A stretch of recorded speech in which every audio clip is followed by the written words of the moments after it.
Est-ce que vous vous êtes déjà demandé pourquoi certaines personnes prennent facilement le pouvoir, influencent les autres sans forcer, pendant que d'autres, malgré leurs bonnes intentions, se font écraser ou ignorer, aujourd'hui?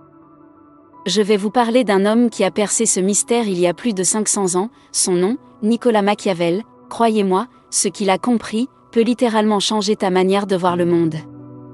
Qui était Machiavel? Nicolas Machiavel, c'est pas juste un nom qu'on balance en politique, c'était un penseur, un stratège, un diplomate né en 1469 à Florence, en Italie. À cette époque, l'Italie était divisée en petites républiques, dominée par des familles puissantes comme les Médicis, et la vie politique était une jungle.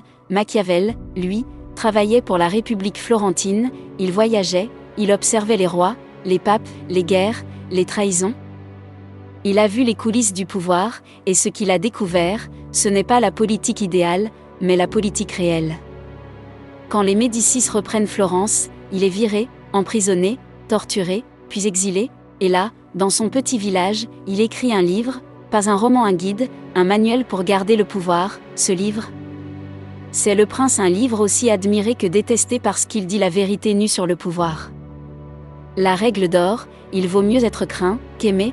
Dans Le Prince, Machiavel dit une phrase que tout le monde retient, il vaut mieux être craint qu'aimé. Si l'on ne peut être les deux, mais attention, ça ne veut pas dire sois un tyran, ça veut dire ne compte pas uniquement sur la gentillesse pour réussir. Les gens changent, l'amour, la loyauté, sont souvent temporaires, mais la crainte, si elle est bien gérée, crée le respect et la stabilité. En clair, mieux vaut qu'on te respecte même si on t'envie, plutôt que de plaire à tout le monde et qu'on te marche dessus.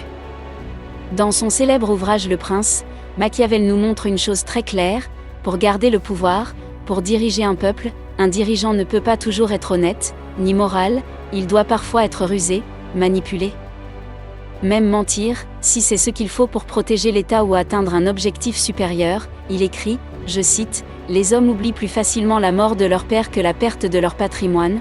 Ça veut dire quoi? Que les émotions passent. Mais le pouvoir, la richesse, la stabilité restent au cœur de l'action politique.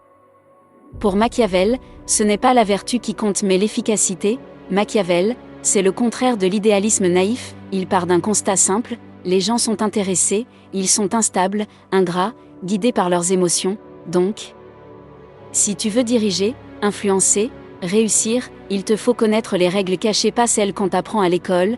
Tape Le Prince et si tu veux aller plus loin, regarde aussi des résumés en vidéo, lis des analyses modernes.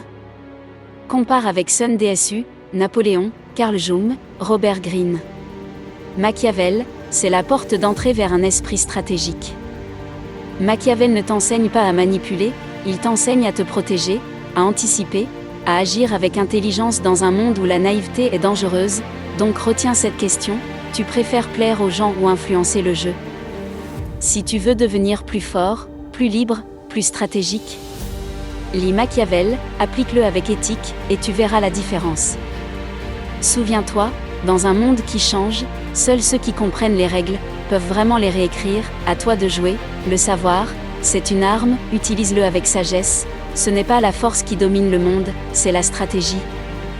Reste curieux, reste libre, et surtout, pense par toi-même. Un bon prince, dit-il, doit savoir ne pas être bon quand c'est nécessaire. Ce n'est pas le plus vertueux qui gagne, c'est le plus lucide. Alors, souviens-toi, dans un monde de loups, celui qui comprend les règles peut les réécrire. Souviens-toi. Dans un monde qui change, seuls ceux qui comprennent les règles peuvent vraiment les réécrire. À toi de jouer. Machiavel nous apprend à affronter le monde avec lucidité et courage.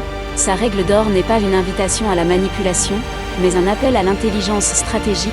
Alors, la prochaine fois que vous devrez prendre une décision difficile, demandez-vous, quelle est ma fin? Quels moyens sont nécessaires et acceptables?